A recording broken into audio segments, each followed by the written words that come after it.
Bismillahirrahmanirrahim. Assalamualaikum warahmatullahi wabarakatuh. Ikhwatal Islam, azanillahu wa iyyakum. Alhamdulillahirabbil alamin, hamdan katsiran thayyiban mubarakan fih kama yuhibbu rabbuna wa yarda, wassalatu wassalamu ala asrafil mursalin wa ala alihi wa ashabi ajmain wa man tabi'ahum bi ihsan ila yaumil qiyamah, amma ba'du. Ikhwatal Islam, azanillahu wa iyyakum, dan para pemerhati roja, sahabat roja dimanapun antum berada di kesempatan malam hari ini, malam yang tentunya kita mohon kepada Allah diberikan keberkahan untuk kita semua hingga menjelang nanti pagi. Ikhwatal Islam, azanillahu wa iyyakum, pada malam hari ini kembali kami hadirkan di ruang dengar Anda dan layar televisi Anda satu kajian ilmiah yang tentunya sangat penuh dengan faedah yang akan kita simak bersama di malam hari ini dari pembahasan kitab Sahih Jami' Shaghir, dan insya Allah sebagaimana biasanya kajian ini akan disampaikan dan dipaparkan bersama guru kita Al-Ustadz Al-Fadil Dr. MH Hasan Ayatullah Hafizahullah Ta'ala. Dan Alhamdulillah kami telah terhubung dengan beliau. Sebelum kita simak pembahasan yang akan beliau sampaikan di malam hari ini, kami informasikan terlebih dahulu kepada Anda semuanya. Setelah kajian disampaikan oleh beliau, kami buka sesi interaktif soal jawab bagi Anda yang ingin memperdalam materi yang telah beliau sampaikan. Ataupun Anda bisa kirimkan pertanyaan Anda melalui chat WA di 0218236543, dan Anda juga bisa menghubungi langsung di 0218236543. 6. Ikhwatal Islam, azanillahu wa iyyakum, dan untuk selanjutnya kita simak bersama, dan kepada Ustadz kami persilakan falyatafadhal mashkuran.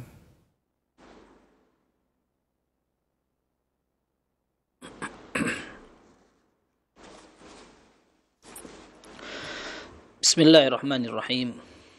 Alhamdulillahi rabbil alamin.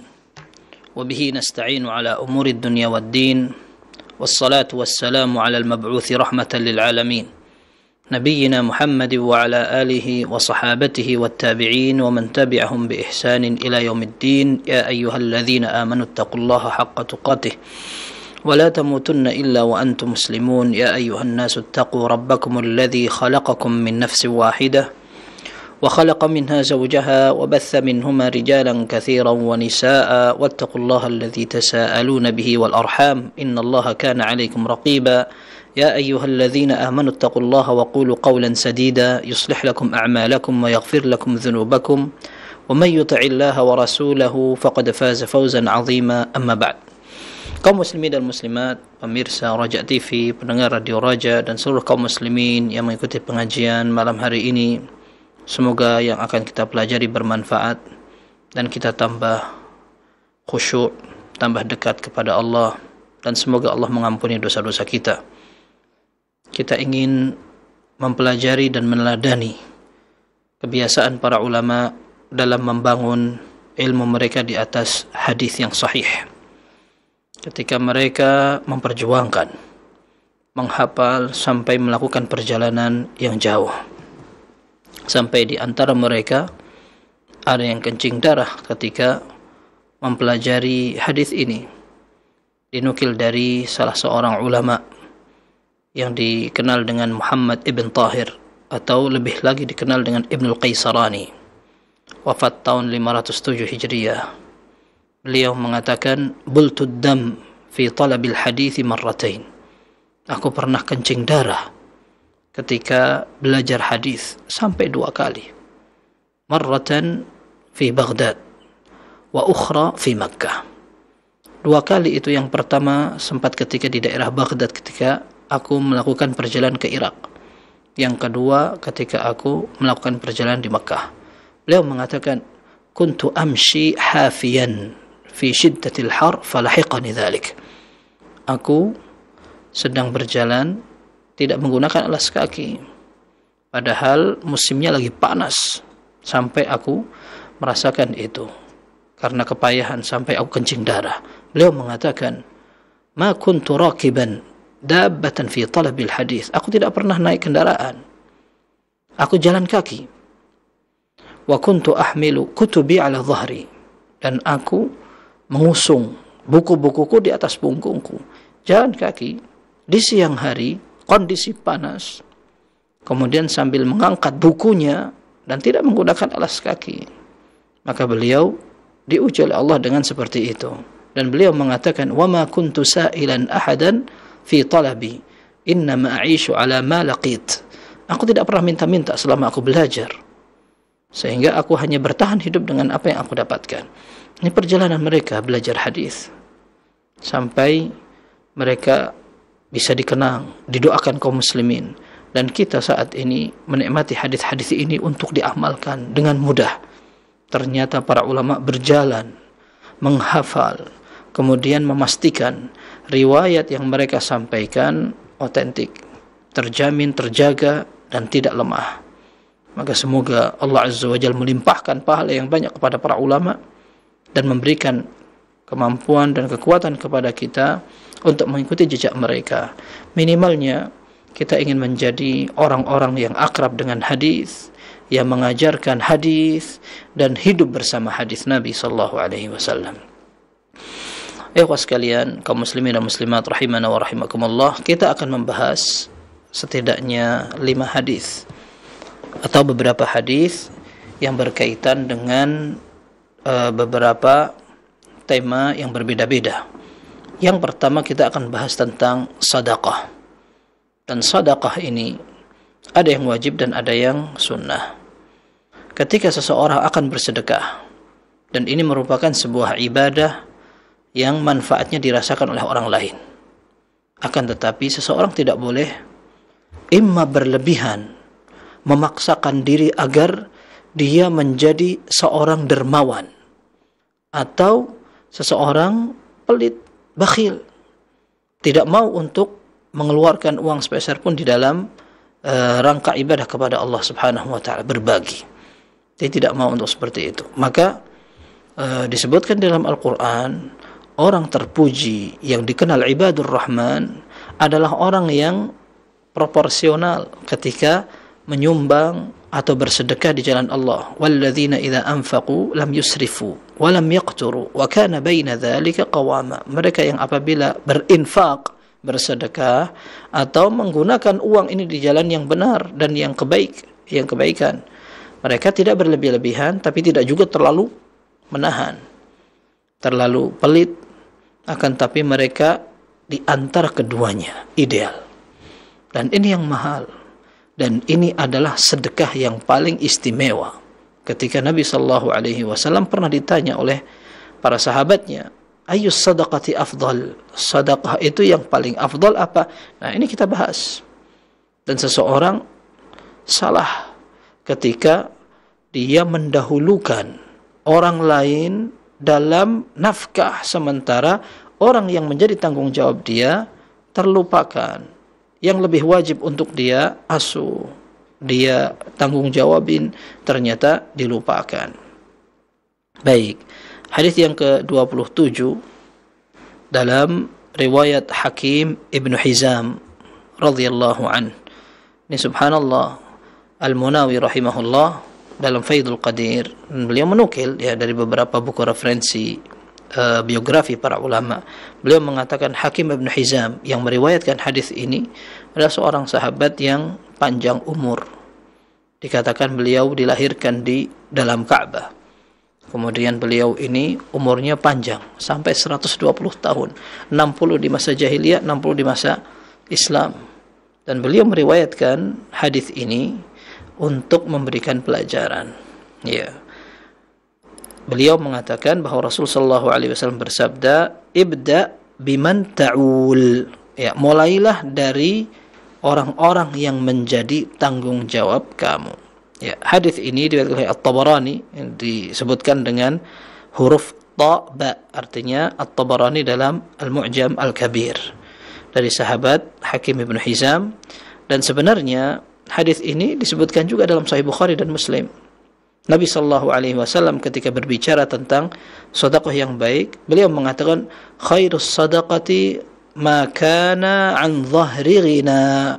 Sungguhnya sedekah yang paling bagus adalah sedekah yang merupakan kelebihan dari kebutuhan. Dia butuh dan sudah dicukupi kebutuhan, ternyata ada yang lebih. Nah, dia sedekahkan itu. sehingga tidak ada kesan memaksakan diri dan dia menyia-nyiakan orang yang lebih dekat dan menjadi tanggung jawabnya. Ini bahkan di dalam Sahih Bukhari dan Muslim, ya. Nabi SAW menyebutkan dalam beberapa riwayat, lebih panjang redaksinya, al-yadul ulya khairun minal yadis sufla. Tangan di atas lebih mulia daripada tangan yang di bawah. Dalam beberapa riwayat ditafsirkan, al-yadul ulya hiya al-mu'tiyah wal yadis sufla hiya as-sa'ilah. Atau kama qala sallallahu alaihi wasallam. Tangan di atas artinya yang kasih, tangan yang di bawah artinya yang nerima. Ya, bukan karena posisi, akan tapi ini makna. Ya, kalau orang mengatakan saya mau minta tapi saya mau dari atas begini ngambilnya. Nah, ini tidak dijadikan pertimbangan karena makna yang dimaksudkan adalah ketika orang kasih, maka dialah tangan yang di atas. Sementara tangan yang di bawah adalah orang yang menerima. Apalagi kalau meminta, maka tidak bisa dibandingkan. Kemudian Nabi SAW menyatakan, wabda biman ta'ul, mulailah dari orang yang menjadi tanggung jawab kamu. Maka ini yang perlu diperhatikan ketika seorang akan bersedekah. Pertama yang diperhatikan keluarganya. Dan ini kalau seandainya dikesampingkan, maka justru berubah menjadi dosa. Orang mau berderma boleh, mau berbuat baik kepada tetangga, relasi kerja, orang yang diketemuin di jalan karena ingin memanfaatkan bulan haram, karena sedang puasa, atau karena sedang ada proyek, silahkan. Tetapi ketika seseorang lebih memprioritaskan yang jauh dari yang dekat, ini yang disalahkan. Hadis yang kedua sama pembahasannya, termasuk dalam masalah memberikan nafkah, menggunakan harta, dan mendermakan. Kalau seandainya seorang memberikan kepada orang lain, maka orang yang diprioritaskan adalah keluarga. Dalam hadis yang kedua diriwayatkan oleh Jabir bin Abdullah, ini disebutkan, ibda binafsika fatasaddaq 'alaiha. Nabi SAW menyatakan, mulailah dari dirimu sendiri, sedekahkanlah kepada dirimu. Ya, artinya orang kalau punya harta, maka yang pertama berhak untuk memanfaatkan uang itu adalah diri kita sendiri. Begitu. Dalam riwayat lain dikatakan, ya Rasulullah indi dinar. Ya Rasulullah, aku punya uang dinar. Qala tasaddaq bihi ala nafsik. Sedekahkan pada dirimu sendiri. Ini juga sama di sini. Lalu disebutkan ini dalam Sahih Muslim, fa in fadala syai'un fali ahlika. Kalau seandainya ada yang lebih, maka berikan untuk keluargamu. Fa in fadala syai'un an ahlika falidhi qarabatik. Kalau seandainya masih lebih juga untuk keluargamu, kasih kerabat-kerabatmu. Fa in fadala an dhi qarabatik syai'un fahakadha wa hakadha. Kalau ternyata masih lebih, maka silahkan mau dikasih ke mana, kemudian lihat yang lebih membutuhkan. Maka dalam sebuah riwayat dari Sunan Abi Dawud dihasankan oleh Syekh Albani, ada seorang sahabat mengatakan, ya Rasulullah indi dinar, aku punya uang 1 dinar. Qal tasaddaq bihi ala nafsik, sedekahkan untuk dirimu sendiri. Qala indi akhar, aku masih punya yang lain. Qala indi akhar, aku masih punya yang lain, tabungan yang berbeda. Qal tasaddaq bihi ala zawjik, kasihkan kepada istrimu. Dalam riwayat lain dikatakan ala waladik, anakmu. Kemudian indi akhar, aku masih punya. Qal tasaddaq bihi ala zawjik, pada pasanganmu. Qala indi akhar, qal tasaddaq bihi ala khadimik, kasihkan pembantumu. Qala indi akhar, qala tasaddaq bihi ala dhawi qarabatik, atau disebutkan secara langsung anta absar, kalau begitu kamu yang lebih tahu siapa orang yang lebih terdekat dan kamu beri. Tetapi urut-urutannya adalah orang yang paling dekat dan menjadi tanggung jawab. Ini yang dimaksudkan wabda biman ta'ul, mulailah dari orang yang menjadi tanggung jawab kamu. Nah, dalam Sahih Muslim sampai dikatakan, kafa bil mar'i ithman an yudayyi'a man yaqut.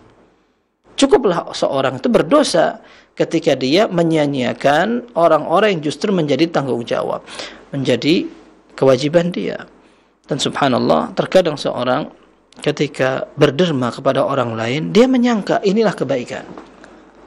Sementara dia memberikan nafkah kepada keluarganya, tidak ihtisab, tidak berharap pahala dari Allah, dan dia merasa ini adalah beban karena tanggung jawab sebagai kepala rumah tangga. Ini keliru, karena justru sebenarnya seseorang ketika memberikan nafkah kepada keluarga, ini ibadah yang lain, dan ini istimewa, mulia ini. Mulia. Dalam hadis yang sahih, Nabi SAW menyatakan, dinarun anfaqtahu fi sabilillah. 1 dinar engkau infakkan, engkau berikan di jalan Allah. Wa dinarun tasaddaqta bihi ala miskin. 1 dinar engkau gunakan untuk sedekah kepada orang miskin. Wa dinarun tu'tiqu bihi raqabah. Dan 1 dinar engkau gunakan membebaskan budak.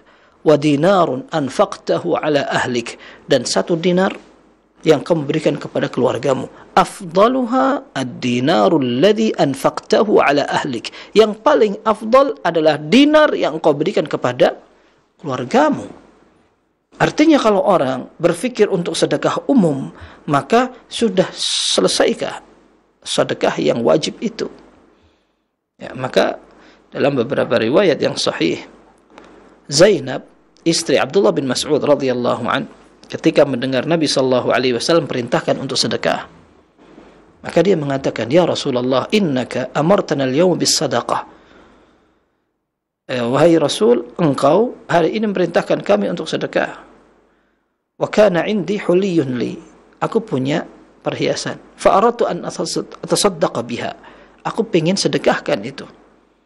Fa za'ama Ibnu Mas'ud annahu wa waladahu ahaqqu man tasaddaqtu bihi alaihim. Ya Rasul, tapi habis itu suamiku bilang, kalau kamu mau sedekah jangan kemana-mana. Aku lebih berhak untuk menerima sedekahmu dan juga anakmu. Dan ini memang Abdullah bin Mas'ud radhiyallahu anhu bukan orang kaya. Istrinya ingin sedekah. Kata Ibn Mas'ud radhiyallahu anhu, kalau mau sedekah jangan kemana-mana sudah. Aku sebagai suamimu, aku butuh. Akhirnya Zainab tanya kepada Nabi SAW, maka beliau mengatakan, sadaqa Ibnu Mas'ud. Suamimu jujur, betul dia. Innahu zawjuki wa waladuki ahaqqu man tasaddaqti bihi alaihim. Suami dan anakmu adalah orang yang paling berhak untuk mendapat dan menerima sedekahmu. Artinya sedekah kepada keluarga. Kalau seandainya memang itu bukan tanggung jawabnya, ya, suami bukan tanggung jawab istri, tapi dia ingin memberikan sedekah, maka boleh dia berikan kepada suaminya. Ya, tetapi kalau seandainya ada orang berbuat hilah atau makar, skenario, biar uang nggak kemana-mana, aku mau sedekah kepada suamiku saja, ini baru tidak boleh. Baru tidak boleh, karena dia pelit. Hakikatnya dia tidak ingin beramal, tapi ingin mempertahankan harta. Dan Nabi SAW juga menyatakan bahwa ketika seorang ayah memberikan nafkah kepada anaknya, kepada istrinya, kemudian dia bisa meninggalkan harta agar anak dan keluarganya tidak minta-minta, afdal. Afdal. Ini dalam Sahih Bukhari dan Muslim. Sa'ad bin Abi Waqqas radhiyallahu an, beliau pernah sakit ketika beliau ke Mekah di Haji Wada. Beliau tidak memiliki ahli waris kecuali anak perempuan, tapi hartanya banyak. Maka beliau mengatakan kepada Rasulullah SAW, ya Rasulullah, innahu balagha bi minal waj'i ma tara wa ana dzu mal. Wahai Rasul, aku ini sudah sakit sekali, ini parah sakitku, seperti antum melihat sekarang. Ya, dan aku punya banyak uang. Wala yarithuni illa ibnah. Tidak ada yang mewarisi aku kecuali 1 anak perempuan. Afa atasaddaq bi thulutsai mali? Kira-kira boleh atau tidak kalau aku sedekah dengan 2/3 hartaku? Kita bayangkan sebagian orang Allah beri kelebihan, kemudahan rizki. Kalau mungkin sebagian orang tidak suka dibilang kaya, tetapi dia barangkali mau untuk atau dia memang kondisi ekonominya mudah, Allah kasih kemudahan. Rumah punya, kendaraan kadang lebih dari kebutuhan, kemudian tabungan juga banyak. Tapi qadar Allah, misalkan tidak ada keturunan. Kemudian dia merasa sudah tua. Kalau saya nanti meninggal, maka uang ini hanya akan pindah sebagai warisan kepada keluarga-keluarga dekat saya, suami, adik kakak, atau paman, dan seterusnya. Sementara saya tidak bisa terlalu memanfaatkan uang ini. Boleh atau tidak saya wakafkan semua hartaku. Nah, maka kalau seandainya yang dia sedekahkan itu, diwakafkan itu, dipesankan dalam kondisi dia sakit. Dia dalam kondisi sakit keras, parah, lalu dia bilang, tolong semua hartaku dihibahkan untuk panti asuhan, pesantren, pembangunan masjid, biaya anak-anak. Apakah boleh? Para ulama mengatakan ini seperti wasiat. Dan wasiat tidak boleh lebih dari sepertiga. Dan ini boleh dilakukan kalau orang itu masih seger, masih sehat, mau kasih sedekah sebanyak-banyaknya, silahkan, fadhal. Dalam Sahih Bukhari dikatakan, ketika Nabi SAW ditanya sedekah yang bagus apa, anta tasaddaq wa anta sahihun syahihun takhshal faqr wa ta'mulul ghina. Sedekah yang bagus itu ketika engkau masih sehat dan masih pelit. Maksudnya masih pelit bagaimana? Ketika kita masih seger, masih sehat, kita masih punya angan-angan dan cita-cita besar di depan kita. Saya pengen bangun rumah, saya pengen bikin usaha, saya mau bikin satu proyek, dan saya pengen untung, saya pengen apa. Ini masih dalam kondisi kita semangat untuk mengejar. Berbeda dengan orang tua, apalagi sakit, kayaknya nggak lama gitu. Kayak daripada saya ninggalin rumah besar kayak begini tidak bisa dipakai, atau mungkin manfaatnya kurang, mending untuk pesantren misalkan. Dan dia sudah sakit. Nah, berbeda. Para ulama mengatakan orang yang sakit, kemudian dia kasih nasihat, kasih wasiat, atau kasih pesan, tolong nanti kalau aku mati, rumah ini disedekahkan, disumbangkan, dan seterusnya. Kalau seandainya rumah itu adalah kekayaan yang melebihi sepertiga, maka tidak boleh. Nabi SAW seperti kasus Sa'ad bin Abi Waqqas radhiyallahu anhu, bilang beliau, ya Rasul, aku ini punya uang banyak, yang mewarisi aku cuma satu perempuan, boleh atau tidak aku sedekahkan 2/3? Kata Nabi SAW, nggak boleh. Qala fan nisf, kalau gitu setengah hartaku sudah, nggak boleh. Qala fathuluth, kalau gitu 1/3. Qala athuluthu fathuluthu kathir. Kata Nabi SAW, kalau kamu mau wasiat, kasihkan, tapi maksimal 1/3, dan 1/3 sudah banyak sekali. Lalu beliau mengatakan, Nabi SAW, innaka intadhar warathataka aghniya'a khairun min an tadharahum 'alatan yatakaffafuna an-nas. Kamu tinggalkan keluargamu dalam keadaan kaya, dalam keadaan cukup, lebih baik daripada kamu tinggalkan mereka miskin, gak punya apa-apa, minta-minta nanti. Nah, sehingga kita perlu paham bahwa tugas seorang kepala rumah tangga ketika memberikan nafkah, memberikan uang belanja, apalagi pemberian tambahan, maka ini ada pahalanya, dan ini bisa jadi merupakan bentuk sedekah afdal yang diberikan kepada orang yang terdekat. Seperti itu. Hadis ini sendiri yang kedua, ketika Nabi SAW menyatakan ibda binafsika fatasaddaq 'alaiha, kamu mulai dari dirimu sendiri. Hukum asalnya ini atau panjangnya hadis ini dalam Sahih Bukhari dan Muslim, wallahu alam, ya. Sebagiannya ada dalam Sahih Bukhari, sebagian dalam Sahih Muslim. Ada seorang sahabat, dia tadbir. Tadbir itu artinya membebaskan budak, tapi budak itu dibebaskannya kalau nanti saya mati. Saya punya budak, lalu saya ingin membebaskan budak saya ini kalau nanti saya mati. Otomatis budak ini sudah tidak bisa digunakan sebagai warisan, karena dia sudah bikin sebuah ikrar, kalau nanti saya mati budak ini bebas. Ini namanya tadbir. Dalam Sahih Muslim dikatakan, a'taqa rajulun min bani Azrah abdan lahu an dubur.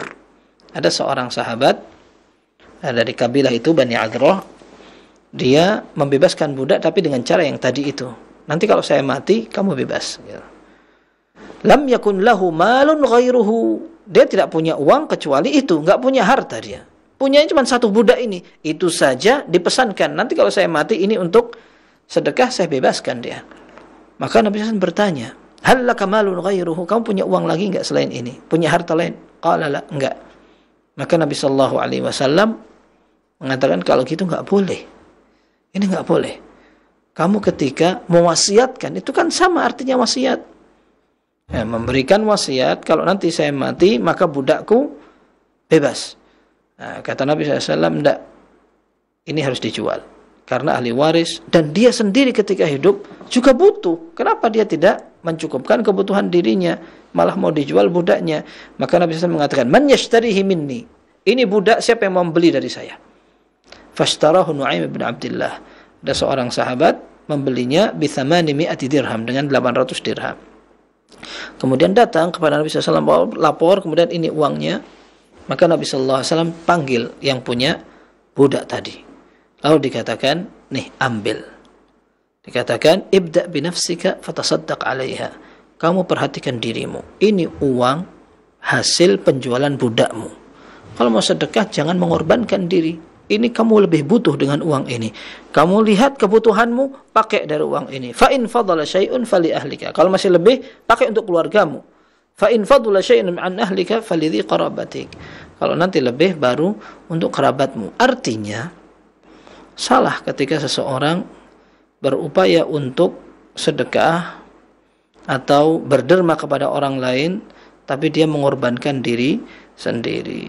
Meskipun Al-Munawi rahimahullah dalam Faidul Qadir, beliau mengatakan ini untuk orang yang memang imannya pas-pasan ya. Adapun untuk orang yang memang imannya kuat, dia betul-betul siap berkorban seperti Abu Bakar radhiyallahu an. Dia berikan semua hartanya untuk Rasul sallallahu alaihi wasallam. Kalau ada orang kayak begitu, dan itu jarang. Kalau seandainya ada, baru silahkan. Dan ini dilakukan oleh banyak sahabat waktu itu ketika mereka ithar itu lebih mengorbankan diri untuk kebutuhan orang lain. Ya, seperti disebutkan di dalam Al-Qur'an, dikatakan wa yu'thiruna ala anfusihim walau kana bihim khasasah. Mereka orang-orang Ansar mengalah, memprioritaskan orang lain, padahal mereka sebenarnya memiliki keperluan, tetapi mereka lebih memprioritaskan saudara-saudara mereka. Ya, kalau ada orang bisa seperti itu, sabar menghadapi kesederhanaan, kemudian kebutuhan yang belum tercukupi, dan dia ingin sedekah kepada orang lain biar dapat pahalanya yang banyak misalkan, dan keluarganya juga sama seperti itu, maka Allah alam tidak mengapa, kata Al-Munawi rahimahullah dalam Faidul Qadir. Ya, tapi yang jelas di dalam hadis ini ada perintah dari Nabi Shallallahu Alaihi Wasallam yang menjadi sebuah pesan dan sunnah. Orang ketika akan sedekah memperhatikan orang yang paling dekat, memulai dari yang paling prioritas. Baik. Sekarang kita membahas dua hadis berikutnya berkaitan dengan waktu sholat zuhur. Waktu sholat zuhur ini di tengah-tengah ya, atau di waktu siang hari, ketika di beberapa belahan dunia ketika ditimpa musim panas, waktu menjadi agak berat. Nabi Shallallahu Alaihi Wasallam ingin memberikan petunjuk kepada umatnya agar sholatnya tidak terlalu berat. Disebutkan dalam riwayat Ibnu Umar radhiyallahu anhuma, Nabi Shallallahu Alaihi Wasallam menyatakan, abridu bidzuhur, dinginkan waktu sholat zuhur. Baik, ini diriwayatkan oleh Ibnu Majah seperti yang disebutkan oleh As-Suyuti. Itu maksudnya adalah Ibnu Majah dari Ibnu Umar. Tab artinya adalah At-Tabarani dalam Al-Mu'jam Al-Kabir dari riwayat Abdurrahman ibn Haritha. Hadis yang kedua sama pembahasannya. Nabi sallallahu alaihi wasallam menyatakan, abridu bidzuhri fa inna shiddatal harri min fayhi jahannam. Dinginkan waktu zuhur karena panas yang sangat di siang hari itu merupakan cipratan kobaran neraka jahanam. Para ulama berbeda pendapat, ini maksudnya apa ini? Ketika yang dimaksud justru waktu panas di siang hari merupakan cipratan api neraka. Apakah benar apa adanya, atau itu adalah kiasan panasnya betul-betul parah, Seperti itu. Sebagian ulama mengatakan Allah Azza wa Jal mampu sekali untuk mencipratkan ya panas dari api neraka. Atau ada juga yang menafsirkan ini tasbih. Ini adalah sebuah gambaran bagaimana panasnya neraka dibanding juga atau gambarannya ketika dia panas dirasakan oleh orang-orang yang di waktu musim panas, kemudian zuhur, dan matahari betul-betul sedang terik-teriknya. Dan memang untuk negara yang dikenal dengan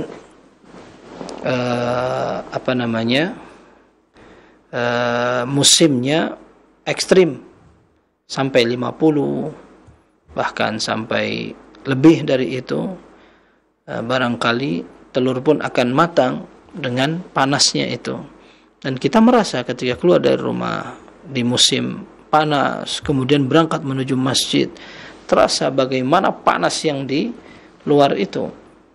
Baik, Nabi Shallallahu Alaihi Wasallam memberikan solusi agar kita tidak terlalu berat dalam melaksanakan sholat zuhur. Beliau mengatakan, dinginkan, maksudnya dinginkan, tidak perlu tergesa-gesa untuk segera melaksanakan sholat zuhur, akan tetapi diakhirkan, ditunda sampai panasnya matahari ini berkurang. Ya. Dan tidak berarti menunda waktu sholat zuhur sampai waktu asar, karena itu akan mengeluarkan dari waktu asal. Nah, akan tapi yang dimaksudkan adalah ditunda sebentar agar matahari berkurang tingkat panasnya. Nah, di sini merupakan sunnah. Sebagian ulama mengatakan, apakah perintah Nabi SAW abridu, dinginkan, akhirkan sampai musim atau cuaca yang kalian rasakan lebih dingin, lebih enakan. Maka sebagian ulama mengatakan ini perintah yang wajib, harus dikerjakan. Ada sebagian ulama mengatakan tidak wajib, tetapi sunnah dan mustahab, disukai. Orang ketika dalam kondisi panas, dia menuju ke masjid berat. Dan ini memang subhanallah, kalau kita pernah rasakan ya, tinggal di Arab Saudi misalkan, di musim panas, selain waktu siangnya menjadi panjang, ditambah juga cuaca betul-betul terasa berat. Keluar sudah lesu badan itu. Kemudian angin yang berhembus panas. Apalagi kalau sampai kita naik motor dengan kecepatan yang agak cepat ya, tidak mesti harus tinggi, tapi cepat. Kemudian dihantam angin kayak ditempeleng rasanya. Betul-betul kayak orang sedang bakar sampah, lalu kita merasakan panasnya. Nah, gambaran kira-kira seperti itu. Ya, maka Nabi SAW kasih solusi agar lebih mudah. Ya, diakhirkan waktunya agar kalian merasa nanti nyaman sholatnya. Nabi SAW justru mengatakan ini ada pengaruh dari neraka jahanam, maka didinginkan. Seperti itu. Dan ini merupakan sunnah karena ada kebutuhan. Sebagian ulama mengatakan berarti kalau tidak ada kebutuhan, hukum asalnya sholat zuhur dilakukan di awal waktu. Karena kita tahu bahwa sholat yang afdal ketika dilakukan di waktunya. Dan di awal waktu ini yang ideal ketika orang bersegera melaksanakan perintah Allah. Kecuali yang ada dalil bahwa diakhirkan lebih afdal kayak sholat isya. Tetapi sekarang sholat zuhur hukum asalnya dia di awal waktu seperti biasanya. Tetapi karena panas, orang mungkin berangkat ke masjid perlu mencari bayangan atau naungan dari beberapa atap rumah, pohon, atau tempat-tempat rimbun. Sehingga dia yang lewatin bisa tidak langsung kena panasnya matahari. Nah, baik, ini yang berkaitan dengan rukhsah, keringanan atau perintah untuk menunda sholat zuhur karena panas. Kalau seandainya ada orang yang memang sudah dari awal di masjid, bagaimana? Karena dia misalkan ada kebutuhan, akhirnya ke masjid waktu duha, dan dia tidak pulang lagi, dia di masjid aja sampai selesai. Apakah orang-orang yang di masjid mereka juga diminta untuk mengakhirkan sholat zuhur? Padahal alasan kenapa diakhirkan sholat zuhur tidak ada pada mereka. Tujuan dari diakhirkan sholat zuhur agar terik matahari berkurang itu untuk orang yang berjalan menuju masjid. Adapun orang yang sudah ngumpul di masjid dari awal, tidak perlu seperti itu. Apalagi kalau masjidnya pakai AC. Nah, para ulama mengatakan kalau sudah tidak ada alasan untuk kesulitannya orang menuju ke masjid, maka sholat di awal waktu lebih afdal, tidak ditunda. Demikian pula orang yang kalau berangkat ke masjid, tempat dan fasilitas naungan itu tidak kurang. Dari sini ke rumah atau ke masjid 500 meter, tetapi banyak pohon-pohon rimbun, rindang, dia tidak kepanasan, bahkan segar dengan pohon-pohon itu. Maka para ulama sebagian mengatakan tidak perlu diakhirkan sholat zuhurnya, tetapi ini menjadi sebuah sunnah dan menjadi juga sebagai keringanan, ya, untuk orang yang akan melaksanakan sholat dan merasa panas sekali, dia boleh untuk mengakhirkan. Nah, meskipun nanti pembahasannya ini disebutkan oleh para ulama, kalau sholat Jumat bagaimana? Apakah sholat Jumat juga diakhirkan?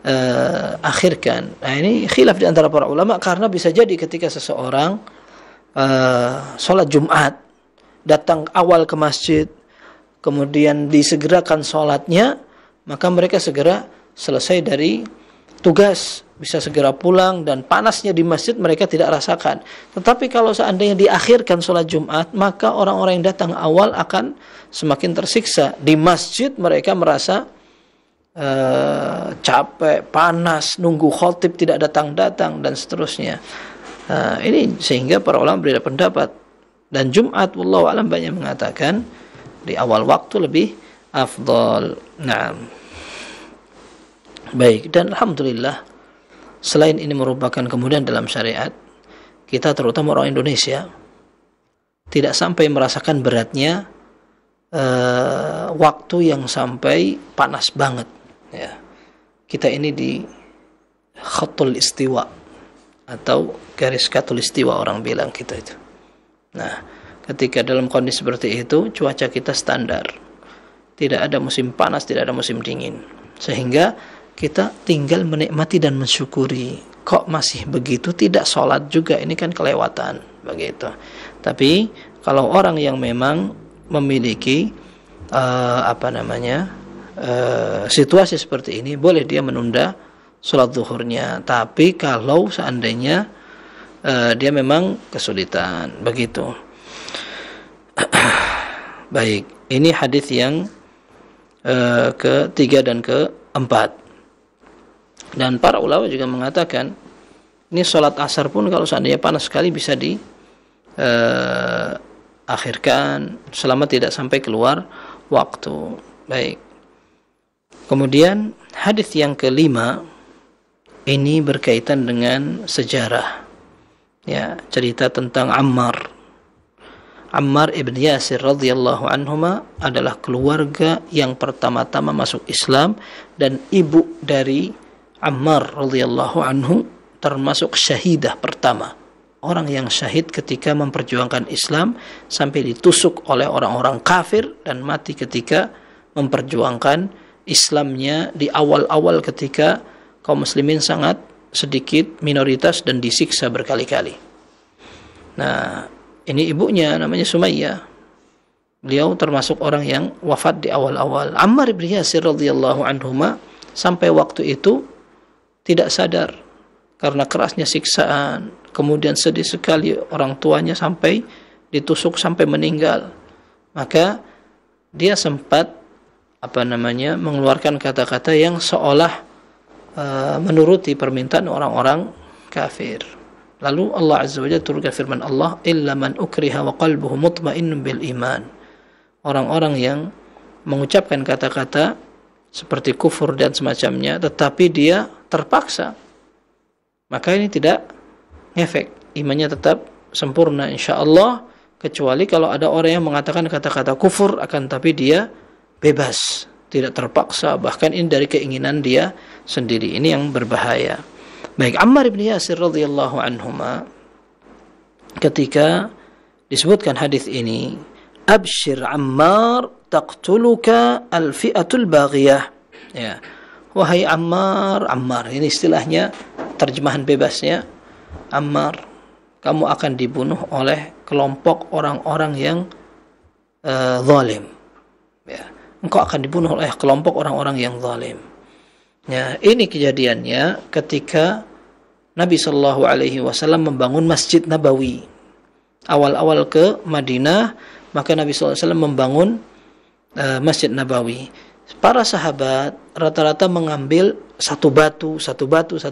Ammar bin Yasir ambil dua, langsung dua, nanti balik ambil dua lagi. Maka Rasul Shallallahu Alaihi Wasallam membersihkan baju Ammar. Dibersihkannya baju ini, kemudian beliau mengatakan, wahai Ammar, kamu kasihan sekali. Taqtuluka al-fi'atu al-baghiyah. Kamu akan dibunuh oleh kelompok orang-orang yang zalim. Yad'uhum ilal jannah wa yad'unahu ilal nar. Ammar ingin ngajak mereka ke surga, sementara mereka malah menggeret Ammar ke neraka. Maka Ammar bin Yasir ketika mendengar itu, beliau mengatakan, Allahumma inni a'udzubika minal fitan. Ya Allah, aku berlindung kepada Engkau dari fitnah, ujian dan cobaan.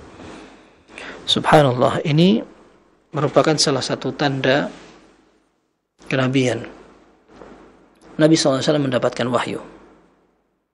Dan beliau menyebutkan kisah atau kejadian yang akan datang. Dan ini betul-betul pemberitahuan dari Allah Subhanahu wa taala. Ini wahyu. Ya, dia mengatakan, ya Ammar, kamu akan dibunuh oleh kelompok orang yang zalim. Kapan terbunuh Ammar? Di perang Siffin. Ketika ada perseteruan, permusuhan antara pasukannya Ali bin Abi Thalib radhiyallahu anhu dengan pasukannya Muawiyah. Bukankah mereka semua muslim? Betul. Lalu bagaimana dalam hadis dikatakan, yad'uhum ilal jannah wa yad'unahu ilan nar. Ammar bin Yasir radhiyallahu anhuma, beliau mengajak orang-orang untuk ke surga, sementara mereka justru mengajak kepada neraka. Loh, maksudnya bagaimana? Para ulama mengatakan bahwa semua sahabat yang sampai terjerumus dalam perang waktu itu, ini semua muslim, dan mereka semua memiliki ilmu, sehingga mereka memiliki ijtihad masing-masing. Keputusan mereka ambil itu sesuai dengan ilmu yang mereka miliki. Demikian. Baik. Tetapi kalau seandainya dicari dengan beberapa dalil dan beberapa faktor yang ditemukan, gitu, maka wallahu alam, kebenaran itu lebih dekat di Ali radhiyallahu anhu. Ketika bertemu antara dua pasukan, Ali bin Abi Thalib sudah dibaiat menjadi khalifah. Kemudian pasukan Muawiyah, mereka yang tidak mau berbaiat. Seperti itu. Maka di dalam hadis ini, bagaimana kok bisa seolah-olah Ammar mengajak mereka kepada surga, tapi mereka mengajak Ammar untuk digeret ke neraka? Apakah mereka kafir para pengikut Muawiyah? Jawabannya tidak. Akan tetapi bisa jadi Ammar bin Yasir radhiyallahu anhuma, beliau berada di pasukannya Ali. Beliau ingin agar kaum muslimin sadar, taatlah kepada waliul amr, kepada Ali bin Abi Thalib radhiyallahu anhu. Nah, ini maksudnya beliau mengajak mereka untuk mendapatkan surga karena melaksanakan perintah taat kepada waliul amril muslimin. Ya. Sementara mereka tidak. Mereka ya karena memang ada ijtihad, ada perbedaan pandangan. Mereka ingin agar semua pembunuh Utsman diserahkan. Tapi Ali bin Abi Thalib radhiyallahu anhu memiliki pandangan, kita baiat dulu. Setelah itu baru semua hukum ditegakkan. Seperti itu. Akan tapi terjadilah itu dan memang ternyata yang lebih mendekati kebenaran adalah pasukan Ali radhiyallahu anhu, sementara pasukan Muawiyah keliru. Ya. Maka dari antara dalil yang menunjukkan itu adalah terbunuhnya Ammar. Ketika Nabi Shallallahu Alaihi Wasallam menyatakan jauh-jauh hari sebelum terjadi pertikaian itu, Nabi SAW masih hidup. Beliau mengatakan, wahai Ammar, taqtulukal fi'atul baghiyah, kamu akan dibunuh oleh, yang membunuh adalah pasukannya Muawiyah. Begitu. Baik. Tetapi kesimpulannya tetap yang tadi kita sebutkan, bahwa para sahabat semuanya udul, semua terpercaya, agamanya bagus, dan mereka berusaha untuk mendapatkan langkah yang paling sesuai dengan dalil. Wallahu a'lam bis-shawab. Kemudian hadis yang berikutnya ini sebagai penutup ya. Nabi Shallallahu Alaihi Wasallam menyatakan dalam hadis Abu Hurairah, ini disebutkan dalam Musnad Imam Ahmad, Ibnu Majah, kemudian Al-Hakim. Nabi Shallallahu Alaihi Wasallam menyatakan, abshir. Abshir itu artinya selamat. Aku kasih kabar gembira kamu. Fa inna Allah Ta'ala yaqul, hiya nari usallituha ala abdil mu'mini fid dunya. Ini adalah nerakaku yang aku ujikan kepada hambaku yang beriman di dunia, litakuna hadzahu minan nari yaumal qiyamah, agar dia sudah selesai urusan akhirat dari masuk neraka. Dia ini punya catatan masuk neraka, tetapi karena dia di dunia sudah dapat dan merasakan neraka itu atau yang seperti neraka, maka tidak perlu masuk neraka lagi. Nah ini sebenarnya kejadian tentang orang yang sedang sakit panas parah, demam yang parah sekali. Dan disebutkan dalam Sahih Bukhari, Nabi Shallallahu Alaihi Wasallam mengunjungi orang sakit bersama Abu Hurairah. Ternyata orang tadi memang betul-betul sakit sampai demam, sampai kejang dan berat. Maka Nabi Shallallahu Alaihi Wasallam menyampaikan hadis ini, ya, menyampaikan hadis bahwa orang demam sampai panas sekali, panas itu ada efek dan pengaruh dari neraka. Apakah seperti itu? Kalau seandainya diambil dari neraka kemudian dijadikan sakit, mungkin orang gosong, bukan hanya sekedar sakit panas atau demam gitu. Akan tapi para ulama mengatakan sudah demikian tidak perlu dibahas bagaimananya. Yang jelas Nabi Shallallahu Alaihi Wasallam mengatakan, hiya nari, ini sakit panas yang sampai parah itu adalah nerakaku, usallituha 'ala abdil mu'min fid dunya. Aku berikan, aku ujikan kepada orang beriman di dunia, litakuna hadzahu minan nar yaumil qiyamah, agar dia sudah tidak lagi perlu mampir-mampir neraka karena dia sudah dicukupkan dengan ujian ini sebagai pengganti dia harus masuk neraka kalau seandainya dia berdosa. Ini menunjukkan bahwa memang sakit itu sebagian panas sekali dan membuat orang ingat bahwa di sana ada yang lebih panas, seperti itu. Kemudian juga ini menunjukkan bahwa orang beriman ketika ditimpa musibah itu bisa menggugurkan dosa, bahkan meninggikan derajat. Ketika seorang bisa diselamatkan dari api neraka karena sudah merasakan yang sama panasnya, meskipun tingkatan panasnya bakal berbeda, tetapi maksudnya di sini orang yang sakit kemudian ihtisab, dia sabar dan mencari pahala dari Allah, maka ada pengampunan dosa. Dalam hadis yang sahih diriwayatkan Imam Muslim, Rasul sallallahu alaihi wasallam menyatakan, ma min muslimin ma yusibu al-muslima min nasabin wala wasabin wala hammin wala ghammin wala adha wala haznin illa kaffarallahu biha min khatayahu hatta syaukata yushakuha. Tidaklah seorang muslim ditimpa dengan payah, rasa sakit, kemudian sedih atau galau yang akan terjadi, atau disakiti orang lain, ya, sampai dia tertusuk duri, melainkan Allah Azza wa Jalla akan menggugurkan dosa orang tersebut dengan sakit atau capek atau ujian yang tadi. Tentu kalau dia sabar ini. Kalau seandainya tidak sabar, khawatirnya justru orang semakin bisa menambah dosa karena tidak percaya atau tidak sabar, tidak terima dengan takdir Allah. Kenapa anak sakit? Padahal orang-orang banyak yang tidak sholat, malah mereka sehat-sehat aja. Nah, artinya orang tidak boleh sampai membantah, menyalahkan takdir yang Allah tuliskan. Baik, ini setidaknya yang menjadi pelajaran kita. Mudah-mudahan ada manfaatnya. Wallahu a'lam bis-shawab. Wassallallahu wasallam wa baraka ala abdihi wa rasulih Muhammad wa alihi wa sahbihi ajma'in. Walhamdulillahirabbil alamin. Nah Ustaz, jazakumullah khairan barakallahu fikum atas materi yang sampaikan saat di kesempatan malam hari ini. Dan Untuk Anda ikhwatul Islam, azanillahu ayyakum, kami buka sesi interaktif soal jawab. Bagi Anda yang bertanya secara langsung, Anda bisa menghubungi kami di 0218236543. Dan juga Anda bisa kirimkan pertanyaan WhatsApp di 0218236543. Nah, kita angkat pertanyaan pertama dari telepon yang sudah masuk, kami persilakan.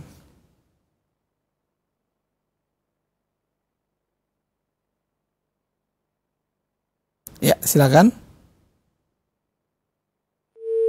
Baik, terputus. Kita angkat pertanyaan melalui pesan singkat Ustaz yang sudah masuk, Ustaz. Assalamualaikum warahmatullahi wabarakatuh, Ustaz. Ustaz, apakah kitab Musnad Ad-Dailani didapati banyak hadis-hadis yang maudhu, dan ada beberapa hadis di kitab Al-Mudhalat Imam Ibnu Jauzi yang disampaikan oleh beliau maudhu, ternyata dinilai oleh ulama hadis tidak maudhu. Ini bagaimana penjelasan Ustaz? Mohon memberikan penjelasan Ustaz. Syukran dari pendengar kita di Srengseng, Jakarta Barat. Silakan Ustaz.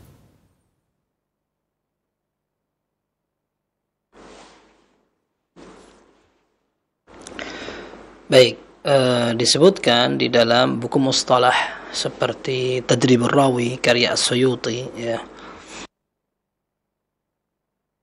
Hadis yang palsu, hadis yang lemah, kira-kira banyaknya itu di mana? Kalau kita ingin mencari contoh hadis-hadis yang lemah, madhannat al-wujud, kira-kira hadis itu banyak di buku apa? Nah, para ulama mengatakan di antara buku yang memang banyak memuat hadis-hadis yang lemah itu tadi, Ad-Dailami punya buku kalau tidak salah namanya Musnad Al-Firdaus. Lemahnya bahkan mungkar dan palsu, betul seperti itu. Adapun perbedaan penilaian dari ulama, oh ternyata bukan palsu, ya betul.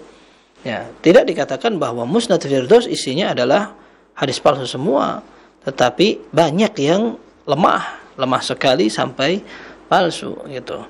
Ditambah lagi perbedaan dalam menilai dan menghukumi sebuah hadis ini adalah hal yang wajar. Ada yang wajar. Ya, dan Ibnu Jauzi rahimahullah, beliau memiliki kitab judulnya Al-Mawdu'at, kumpulan hadis-hadis palsu. Pun demikian, beliau tidak lepas dari kritikan dan memang banyak disalahkan tulisan beliau itu. Kenapa beliau membuat sebuah buku namanya Al-Mawdu'at, buku-buku kumpulan hadis palsu, padahal di dalamnya terdapat hadis yang tidak dinyatakan palsu, tapi dia anggap lemah saja. Lemah itu juga tetap tidak boleh atau tidak bagus, akan tetapi masih mending daripada palsu begitu. Bahkan ada hadis yang hasan, ya, yang seperti ini kalau seandainya dia mengkhilafi jumhur, kemudian sanadnya kelihatan sekali, tidak pantas dikatakan hadis ini palsu. Nah, ini dikritik banget. Tapi kalau seandainya beda alasan dalam menghukumi sebuah hadis, ini hal yang wajar. Ada hal yang wajar. Wallahu a'lam bishawab. Nah, Ustaz, jazakumullah khairan, barakallahu fikum Ustaz atas jawaban telah antum sampaikan. Demikian untuk penanya kita di Srengseng yang telah bertanya tadi.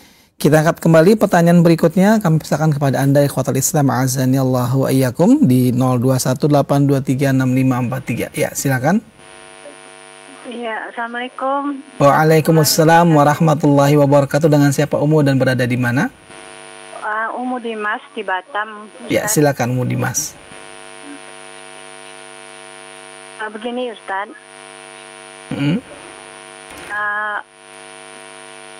Mengenai zikir setelah sholat fardu, Ustaz. Kan ada bacaan yang salah satunya dianjurkan membaca la ilaha illallah wa daulah syarikaullah lahul mulku wa lahul hamdu yuhyi wa yumiitu wa huwa ala kulli syai'in qadir.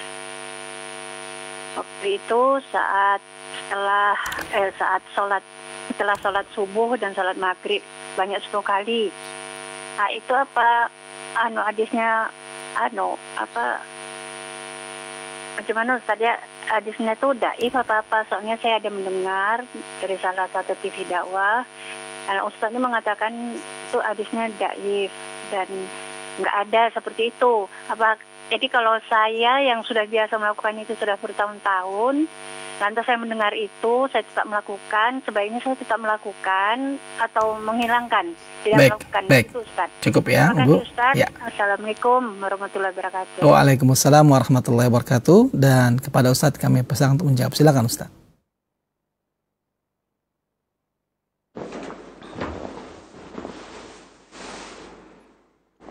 Baik, hadis itu disebutkan dalam Musnad Imam Ahmad, Sunan Tirmidzi, yang memang diperselisihkan sanadnya. Dan sebagian ulama mengatakan kalau hadis ini atau sanadnya memang ada kelemahan. Tetapi apakah dia bisa diperkuat dengan beberapa jalur sampai hadis lain yang menguatkan, namanya syahid, atau tidak? Nah, dalam Musnad Imam Ahmad, para pentahqiq yang meneliti riwayat ini mengatakan ini bisa sampai hasan li ghairihi. Karena banyak jalur, maka hukum asal yang tadinya adalah lemah bisa diperkuat sehingga menjadi hasan. Maka hadis ini bisa diamalkan. Dan kita kembali mengatakan bahwa menilai sebuah hadis apakah ini bisa dinyatakan sahih atau hasan atau tetap dhaif, tidak bisa diperkuat. Nah, ini juga sama. Perbedaan pandangan dalam menghukumi sebuah hadis selama menggunakan kaidah yang memang ini merupakan disiplin ilmu hadis tidak apa-apa. Selama mereka betul-betul mengikuti kaidah itu lalu sampai pada kesimpulan berbeda, itu hal yang wajar.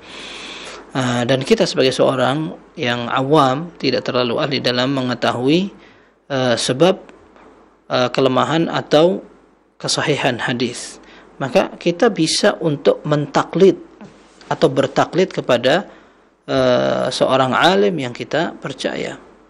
Ketika kita akhirnya meyakini bahwa hadis ini ternyata sahih atau hasan karena misalkan Syekh Albani menghasankan atau mensahihkan dan kita lebih percaya dan tenang kepada beliau, maka tidak masalah. Tidak masalah kita bertaklid dari sisi hukum, kemudian kita amalkan seperti itu. Dan insya Allah tidak mengapa kalau kita mempraktikkan itu dan kita lanjutkan, biidznillah tidak mengapa. Wallahu a'lam bishawab. Nah Ustaz, jazakumullah khairan Ustaz, barakallahu fikum atas jawaban telah antum sampaikan Ustaz. Demikian untuk jawaban umum yang bertanya tadi yang berada di Batam, mudah-mudahan dapat difahami dengan baik dan benar. Taib ikhtal Islam azani Allah wa iyyakum, masih kami buka sesi interaktif soal jawab, dan bagi Anda yang bertanya kami persilakan di 0218236543. Baik, sudah ada yang masuk, silakan. Ya, silakan. Ya, assalamualaikum. Waalaikumsalam warahmatullahi wabarakatuh. Dengan siapa Bapak dan berada di mana? Saya di Jakarta Timur. Ya, dengan Pak siapa? Dengan Pak Mardi. Pak Mardi di Jakarta Timur. Silakan Pak Mardi. Ya. Saya ingin nanya, saya sholat sunnah subuh di rumah.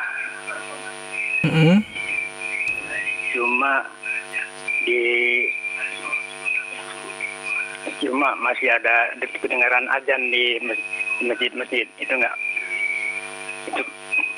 Itu boleh apa enggak, Pak? Baik, cukup Pak, itu saja Pak Mardi. Ya. Baik, terima kasih banyak Pak Mardi atas pertanyaannya. Kami ulang kembali Ustadz, apakah jika seseorang yang sholat sunnah qobliyah subuh dikerjakan di rumah akan tapi masih terdengar suara adzan di beberapa masjid, apakah sholat sunnahnya boleh dikerjakan Ustadz? Silakan Ustadz.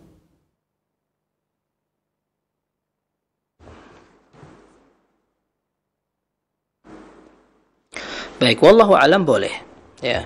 Jadi dalam hadis yang sahih Nabi sallallahu alaihi wasallam kana idza tala'a al-fajr shalla rak'atain khafifatain. Nabi sallallahu alaihi wasallam apabila sudah terbit fajar, maksudnya masuk waktu subuh, beliau akan salat 2 rakaat. Nah, ketika kita mendengar azan, maka kita diperintahkan untuk menjawab azan. Nah, dan wallahu alam menjawab azan tidak wajib. Tapi yang rajih adalah sunnah. Ketika kita mendengar azan, Nabi SAW menyatakan idza sami'a ahadukum an-nida falyaqul kama yaqulul muadzin. Apabila salah satu dari kalian mendengarkan azan, hendaklah dia menjawab atau mengucapkan seperti yang diucapkan orang yang azan tadi, begitu. Tapi itu sunnah. Kalau seandainya kita sudah jawab, kemudian setelah itu kita sholat, ternyata masih ada masjid lain yang azan, tidak mengapa. Atau bahkan seandainya kita langsung aja begitu dengar ada yang azan, lalu kita langsung sholat sunnah di rumah bersamaan dengan azannya masjid-masjid, juga tidak mengapa insya Allah, dan itu sah karena masuk waktu subuh sudah betul-betul waktunya, tidak mengapa, dan tidak harus sholat sunnah dilakukan setelah azan selesai, seperti itu. Wallahu a'lam bishawab. Nah Ustaz, jazakumullah khairan barakallahu fikum atas jawaban antum sampaikan Ustaz. Demikian jawaban untuk Pak Mardi di Jakarta Timur, mudah-mudahan dapat difahami, dan kita angkat kembali pertanyaan berikutnya dari Anda semuanya ikhwatal Islam azanillahu wa iyyakum yang ingin bertanya, kami persilakan di 0218236543, baik Anda bertanya secara langsung maupun Anda bertanya macam ya silakan. Ya silakan. Waalaikumsalam warahmatullahi wabarakatuh. Dengan siapa Bapak dan berada di mana? Dengan Pak Masdar di Depok. Pak Masdar di Depok. Silakan Pak Masdar. Apa pertanyaannya Bapak? Assalamualaikum Ustaz. Assalamualaikum warahmatullahi wabarakatuh. Ustaz, ini tentang hadis sedekah tadi, itu rupanya ibdak binafsik untuk keperluan kita sendiri dulu Ustaz ya, kemudian baru orang lain gitu. Kemudian setelah terpenuhi atau sila sederhananya kita pas-pasan cukup lah buat kita, kemudian kita sedekahkan atas nama terutama orang tua, kemudian istri, karena istri sudah meninggal Ustaz. Jadi saya sedekahkan atas nama beliau, istri saya, untuk saya infakkan. Itu bagaimana Ustaz? Karena kan istri termasuk ahli waris juga kalau umpamanya sudah meninggal duluan, Pak. Ya, baik Pak, terima kasih Pak. Penjelasannya. Ya. Terima kasih Ustaz ya. Assalamualaikum warahmatullahi wabarakatuh. Waalaikumsalam warahmatullahi wabarakatuh. Atas pertanyaannya kami ucapkan terima kasih banyak, dan kepada Ustaz kami persilakan untuk menjawab. Silakan Ustaz. Warahmatullahi wabarakatuh. Baik, yang pertama, semoga Allah Azza wa Jalla merahmati istri antum, kemudian orang tua, dan seluruh kaum muslimin. Dan semoga kita nanti akan diberikan tempat yang lebih baik ketika Allah Azza wa Jalla sudah panggil kita. Yang kedua, tadi betul disampaikan, ketika kita sudah merasa lebih, kita bisa bersedekah. Boleh atau tidak bersedekah untuk orang yang sudah meninggal? Jawabannya boleh. Dalam hadis yang sahih, dalam Sahih Muslim, ada seorang sahabat bertanya kepada Nabi SAW, "Ya Rasulullah, inna ummi infatalat atau infalatat nafsuha." Ibuku meninggal tiba-tiba. Wa adhunnuha in takallamat tasaddaqat. Dan aku yakin ya, aku menyangka bahwa ibuku kalau sempat aja berbicara, dia akan pesan untuk sedekah. Afalaha ajrun in tasaddaqtu anha, apakah dia akan mendapatkan pahala kalau aku sedekah atas nama ibuku? Qala na'am, kata Nabi SAW, iya. Nah, ini menunjukkan bahwa sedekah untuk orang yang sudah meninggal dibolehkan.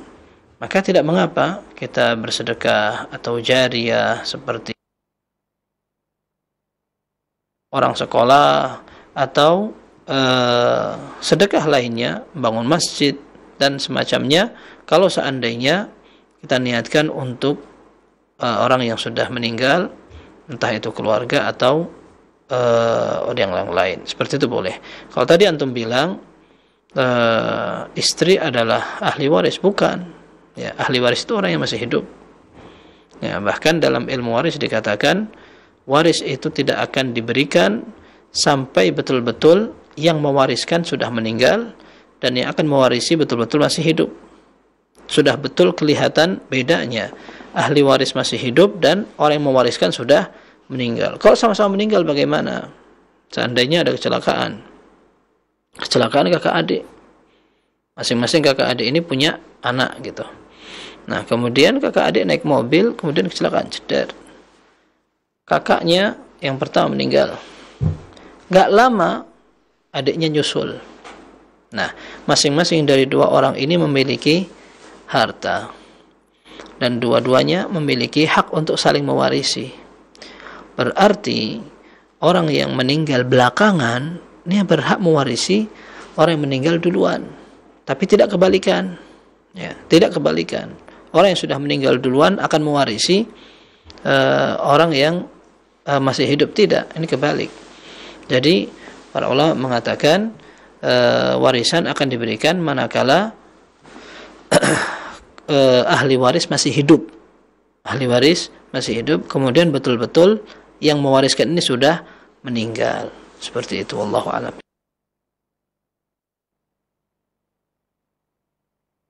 Nah Ustaz, jazakumullah khairan barakallahu fikum atas jawaban yang telah antum berikan Ustaz, dan kita masih berikan kesempatan kepada Anda semuanya ikhwatal Islam azani Allah wa iyyakum yang ingin bertanya di 0218236543, dan kami informasikan kepada Anda semuanya, Anda tidak bisa menghubungi kami melalui telepon, call, WhatsApp, tapi Anda bisa kirimkan pertanyaan melalui chat WA. Baik, kami yang berikan kesempatan lagi kepada Anda. Ya, silakan yang sudah masuk.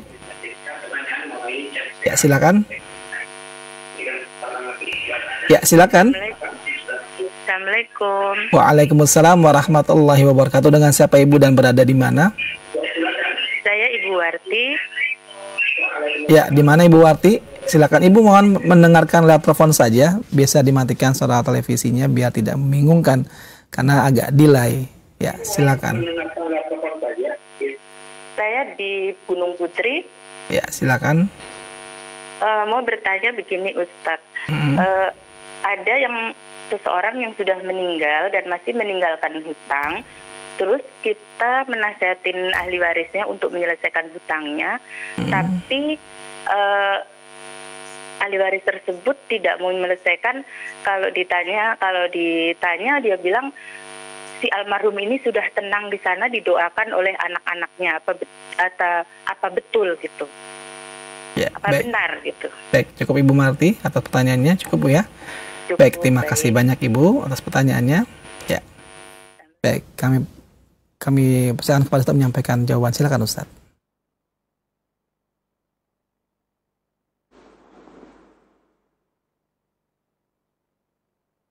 Baik, ini masalah hutang, masalah yang sensitif dan bahaya sekali.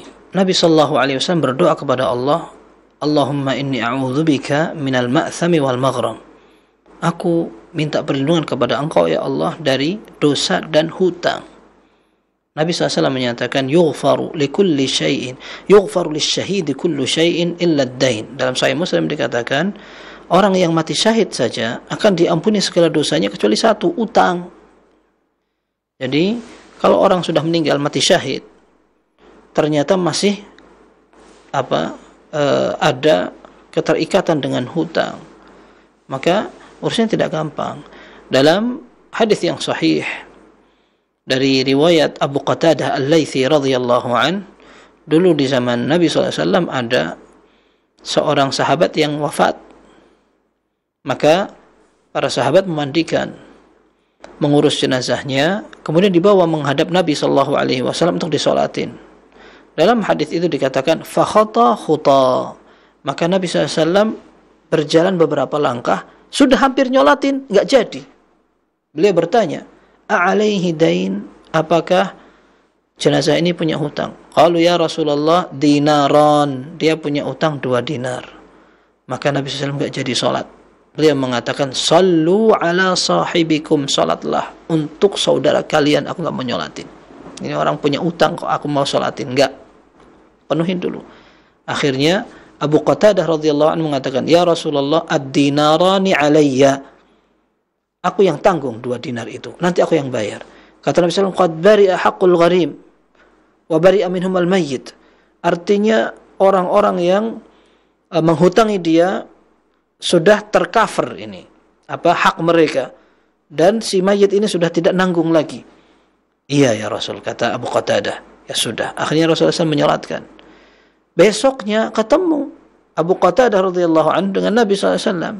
Langsung ditanya oleh Nabi SAW, ma fa'alat dinaran, bagaimana 2 dinar itu sudah kamu bayar atau belum? Maka Abu Qatadah mengatakan, ya Rasulullah, innama mata ams. Ya Rasul, kan baru kemarin meninggalnya, antum kenapa keburu-buru? Kata Nabi SAW. Wah, langsung Nabi SAW memarahi Abu Qatadah. Setelah itu ketemu lagi, besoknya ketemu lagi Abu Qatadah dengan Nabi SAW, lalu ditanya, madza fa'alat dinaran? Apa yang terjadi dengan 2 dinar itu? Sudah kamu bayar atau belum? Qala qad qadaituha ya Rasulullah. Sudah aku bayar. Qala al-an barudat alaihi jilduhu, atau dibaca barratta alaihi jildahu.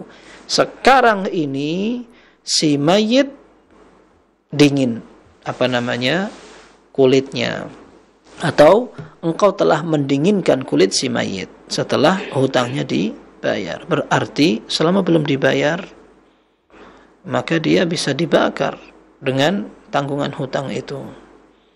Baik, ini berarti tidak gampang dan main-main. Kemudian berkaitan dengan ahli waris. Ya, ahli waris tidak berhak mengambil harta warisan sampai semua kebutuhan jenazah diselesaikan.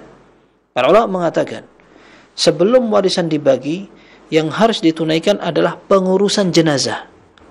Pengurusan jenazah diambil dari harta si mayit itu. Yang kedua, hutang. Hutang selesaikan dulu dari harta si mayit itu. Utang-utang dibayar semuanya. Selesai. Kemudian berikutnya wasiat ditunaikan. Wasiat yang kurang dari 1/3 ditunaikan. Kalau ternyata setelah 3 hal ini masih ada sisa, maka sisa itulah yang menjadi warisan. Kalau ternyata tidak menyisakan apapun, maka warisan tidak ada. Maka kita katakan kepada ahli waris, hati-hati ngomong begitu. Sudah tenang, sudah kita doakan, sudah tidak perlu bayar utang, dan seterusnya. Ini bahaya. Kita tidak boleh mengada-ada tentang ilmu ghaib atau alam ghaib. Ya. Apalagi jika seandainya dalam dalil sudah ditegaskan bahwa orang punya hutang terganggu di kuburan. Dari jaminan apa orang yang sudah wafat sudah tenang di sana? Tidak ada jaminan seperti itu. Maka orang yang masih hidup bisa berharap dan bisa berdoa sambil melaksanakan semua upaya, termasuk kalau ada hutang segera dibayar. Para ulama mengatakan bahwa ahli waris tidak wajib membayarkan hutang orang yang mewariskan kalau memang mereka tidak mampu untuk membayar, dan memang tidak meninggalkan uang sama sekali ketika orang tadi yang hutang tadi meninggal gitu. Tapi kalau seandainya ada harta warisan, maka diambillah dari harta itu untuk membayar hutangnya sebelum justru warisan itu dibagi. Wallahu a'lam bishawab. Nah Ustaz, jazakumullah khairan barakallahu fikum atas jawaban yang telah memberikan Ustaz, dan kita akan angkat satu pertanyaan terakhir saat di perjumpaan kita malam hari ini. Kami kembali persilakan kepada Anda semuanya ikhwatal Islam yang ingin bertanya di 0218236543. Ya, silakan. Assalamualaikum. Waalaikumsalam warahmatullahi wabarakatuh. Dengan saya Bapak dan berada di mana? Dan di Bogor dengan Abah Utop. Abah Utop, silakan Abah Utop. Ini kalau misalkan saya kan awam nih, kalau ada orang meninggal di Bogor kan dari 1 hari sampai 7 hari ya Pak ya. Nah terus kok ntar ketemu laginya 40 hari. Maksudnya kan yang saya tanyakan kan kok nggak setiap hari gitu Pak. Baik. Ya.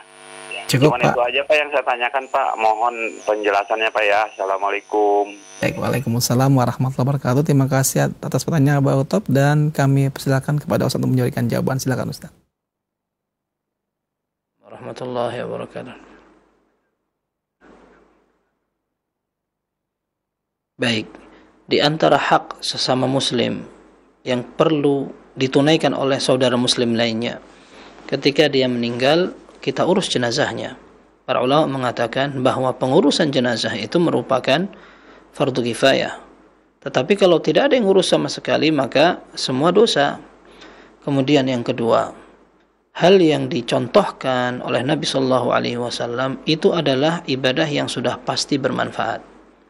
Bukti kasih sayang kita kepada orang yang kita cintai adalah memastikan bahwa tindakan yang akan kita lakukan betul-betul menguntungkan si mayit, bukan dengan perasaan atau pendapat terbanyak, akan tetapi dengan kepastian wahyu. Ya, karena kita sedang berbicara tentang urusan gaib. Tidak boleh kita mengada-ada. Ya, ketika kita punya anak di perantauan, lalu kita akan kirim barang yang spesial, HP misalkan, atau komputer. Apa kita akan sembarangan memilih ekspedisi yang kita tidak kenal? Apakah teruji keterpercayaannya atau tidak? Tentu kita tidak akan sembarangan. Ya, apalagi kita berbicara tentang akhirat. Tidak ada yang menjamin bahwa ini sampai atau tidak, kemudian ini bermanfaat atau tidak. Apa manfaatnya jika seandainya kita melakukan ritual, kita melaksanakan ibadah, tapi ternyata tidak ada manfaatnya untuk si mayit? Maka Nabi SAW contohkan, ketika jenazah ini meninggal, yang paling bermanfaat adalah disolatkan, karena memang itu yang dicontohkan. Sedangkan yang lain kita pending, kita dulukan yang betul-betul dicontohkan. Apalagi Nabi SAW menyatakan, ma min muslimin yamut fayaqumu ala janazatihi 40 rajulan la yusyrikuna billahi syai'an illa syafa'ahumullahu azza wa jalla fih. Tidaklah seorang muslim wafat kemudian disolatkan 40 orang yang tidak menyekutukan Allah, kecuali solat itu dijadikan syafaat untuk membantu si jenazah. Jadi orang kalau tidak disolatkan, kasihan, seperti itu. Maka ini yang bermanfaat. Kemudian berikutnya adalah ketika orang itu sudah meninggal. Kalau kita cinta, kita ingin bahwa apa yang diberikan nyampe. Sedekah boleh, kita ini sudah sebutkan. Sedekah boleh. Kemudian berikutnya haji dan umrah kita badalkan. Ya, boleh. Kemudian ada orang ingin memberikan wakaf atas nama orang tadi, bikin sumur, bikin masjid atas nama itu, boleh insyaallah. Tapi untuk yang lain yang tidak ada contoh dari Nabi SAW, kita tidak bisa pastikan apakah itu sukses atau tidak. Apalagi jika seandainya memang terbukti Nabi SAW tidak lakukan itu. Nabi SAW ditinggal wafat banyak orang, ditinggal wafat anaknya Zainab, Ummi Kulthum, Ibrahim, ditinggal oleh para sahabatnya, pamannya Hamzah, sampai sedih sekali. Tapi Nabi SAW tidak pernah melakukan ritual apapun kecuali yang sudah kita sebutkan dalam dalil. Nah, ini menunjukkan bahwa kita ingin memperjuangkan apa yang sudah ada kepastiannya dari wahyu. Barakallahu fikum. Nah, Ustaz Wafiq barakallah, jazakumullah khairan atas jawaban yang telah antum sampaikan Ustaz. Dan pertanyaan dari Aba Utop merupakan pertanyaan terakhir di perjumpaan kita malam hari ini Ustaz. Sebelum kita akhiri perjumpaan yang penuh dengan faedah ini, kami meminta Ustaz menyampaikan ikhtitam. Kami persilakan kepada Ustaz menyampaikan ikhtitam.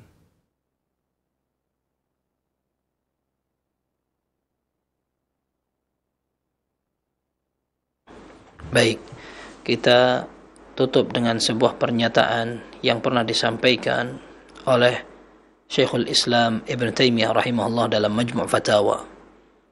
Intinya beliau mengatakan Ahlus Sunnah adalah orang yang paling berhak mengamalkan isi sunnah, orang yang cinta sunnah, orang yang mengerti terhadap sunnah. Beliau mengatakan walasna na'ni bi ahli al-hadith المقتصرين على سماعه أو كتابته أو روايته ولكننا نعني بهم من كان أحق بحفظه وفهمه ومعرفته والعمل به ظاهرا وباطنا. Beliau mengatakan, kami tidak sebutkan ahli hadis itu orang yang sekedar nulis, meriwayatkan, mendengar, akan tetapi ahli hadis yang beruntung, yang dikatakan mereka mendapat jaminan Allah akan selamat, adalah orang yang paham, menghafal, dan dia siap mengamalkan secara lahir maupun batin. Dan di antara contoh konkret dan yang paling minim adalah cinta kepada sunnah dengan banyak mempelajarinya. Semoga kita termasuk orang yang sunnah dan termasuk ahlus sunnah. Dan buktinya juga kelihatan. Cinta terhadap sunnah Nabi sallallahu alaihi wasallam. Wallahu a'lam bissawab. Sallallahu wasallam wa baraka ala abdihi wa rasulih Muhammad wa alihi wa sahbihi ajma'in walhamdulillahirabbil alamin. Nah Ustaz, jazakumullah khairan barakallahu fikum atas jawaban-jawaban yang telah antum berikan Ustaz dan juga materi telah antum paparkan di malam hari ini. Kami ucapkan terima kasih banyak. Jazakumullah khairan barakallahu fikum atas waktu yang telah antum berikan untuk kita semuanya, dengan memberikan faedah ilmu yang cukup banyak untuk kita semuanya. Dan semoga Allah Subhanahu wa taala senantiasa menjaga antum di sana serta meluaskan keilmuan bagi antum sehingga semakin banyak faedah ilmu yang dapat kita ambil dari setiap perjumpaan bersama antum, insyaallah. Allahumma amin. Kami ucapkan juga kepada rekan-rekan kami di studio Cilengsi Pusat dan juga studio di Surabaya atas kerjasamanya di malam hari ini. Allah memberikan kepada kita kemudahan untuk menyimak kajian dengan lancar. Dan untuk Anda semuanya ikhwatal Islam azanillahu wa iyyakum yang telah bersama kami dari awal hingga akhir mengikuti acara ini, kami ucapkan terima kasih banyak atas kebersamaan Anda. Jazakumullah khairan barakallahu fikum. Nantikan kembali kajian beliau insyaallah pada hari Kamis yang akan datang untuk kita ikuti kelanjutan dari pembahasan kitab Shahih Jami'us Shaghir. Akhir kalam kami sampaikan kepada Anda semuanya untuk tetap menjaga kesehatan dan semoga Allah Subhanahu wa taala memudahkan bagi kita semuanya mengamalkan ilmu yang telah kita dapatkan. Subhanakallahumma bihamdika asyhadu an la ilaha illa anta astaghfiruka wa atubu ilaik. Billahi taufiq wal hidayah. Wassalamualaikum warahmatullahi wabarakatuh.